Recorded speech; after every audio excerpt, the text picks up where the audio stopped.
বানাবো এক মাছের ঝালের রেসিপি।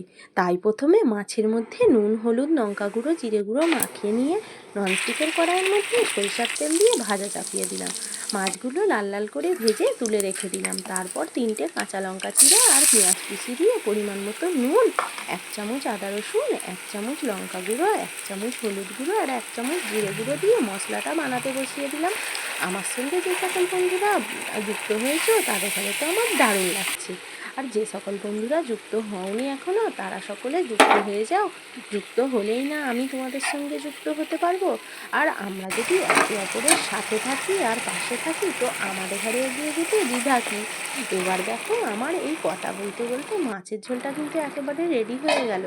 তারপর দেখো ওর মধ্যে পানি দিয়ে চাপা দিয়ে দিলেই আমার মাছের ঝোলটা কিন্তু রেডি। যে সকল বন্ধুরা আমায় কমেন্ট করছো করো, আর যারা নতুন বন্ধু তারাও কমেন্ট করো।